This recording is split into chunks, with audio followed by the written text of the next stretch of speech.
देखिए, इससे पहले मैं आपको एक क्विक रिवीजन करा देता हूँ क्रोनोलॉजिकल एक फ्लो से। एक कंपनी की फॉर्मेशन की थी जिसका नाम था east India company through the royal charter of queen Elizabeth one in 1580। तो कंपनी भारत में ट्रेड करती रही जब तक बादशाह औरंगजेब जीवित रहा, तब तक कंपनी टैक्स पे करती रही। जैसे ही शक्तिशाली बादशाह की डेथ हुई, उसके बाद के बादशाह कमजोर थे, तो कंपनी ने क्या किया, छोटे मोटे नवाबों को आपस में लड़वाना स्टार्ट कर दिया। किसी नवाब का साथ दिया, दूसरे को हरा दिया, हराए हुए नवाब को गद्दी से उतरवा दिया, फिर जीते हुए नवाब को किसी न किसी साजिश के तहत हरा दिया।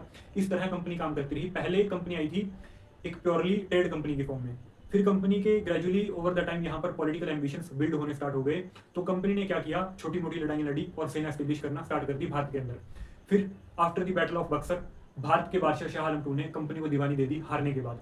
ट्रीटी हुई थी जिसका नाम था ट्रीटी ऑफ इलाहाबाद। उस टाइम पर भारत के बादशाह ने कंपनी को दीवानी दे दी, यानी कि टैक्स कलेक्ट करने की पावर कंपनी को मिल चुकी है। तो 73 के एक्ट से कंपनी ने रूल करना स्टार्ट कर दिया भारत में। मैंने पहले भी क्लियर किया था कि उस टाइम पर जो कंपनी के अधिकारी थे वो प्रॉफिट में थे और कंपनी लॉस में थी।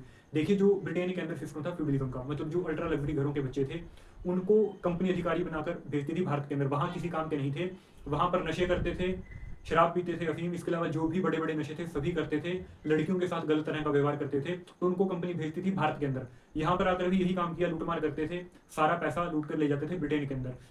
मतलब अधिकारी पर्सनली प्रॉफिट में थे लेकिन कंपनी लॉस में जा रही थी। फिर उसके बाद जैसे ही मतलब कंपनी का रूल स्टार्ट हुआ, फिर 1857 में रिवोल्ट हुआ बड़े स्केल पर। तो महारानी को पता चल चुका था कि कंपनी नाकामयाब है भारत के अंदर शासन करने में। तो महारानी विक्टोरिया डिक्लेरेशन करती है कि अब डायरेक्ट महारानी रूल करेगी भारत के अंदर। तो ब्रिटिश क्राउन का रूल स्टार्ट हो जाता है भारत में और अलग अलग एक्ट आना स्टार्ट हुए गवर्नमेंट ऑफ इंडिया एक्ट के नाम से। फिर लास्ट एक्ट हमने देखा था इंडियन इंडिपेंडेंस एक्ट ऑफ 1947। वहां से हमें पता चला कि अब इंडिया और पाकिस्तान का पार्टीशन हो रहा है, अब हमें चाहिए कॉन्स्टिट्यूशन, क्योंकि बिना रूल रेगुलेशन के इतनी बड़ी कंट्री है, गवर्न कर पाना पॉसिबल नहीं है। देखिए, उस टाइम पर मतलब हमारे पास अपना कोई एक्ट नहीं था, ब्रिटिशर्स ने जो एक्ट बनाए थे उसी अकॉर्डिंग हमारे देश को चलाया जा रहा था। अब देश आज़ाद हो रहा है, ऐसा तो है नहीं कि किसी गली मोहल्ले की चाय की ठपली पर बैठे और कॉन्स्टिट्यूशन को बना दिया। कॉन्स्टिट्यूशन था बहुत बड़ा काम था, बिना रूल रेगुलेशन के चला पाना देश को पॉसिबल नहीं था।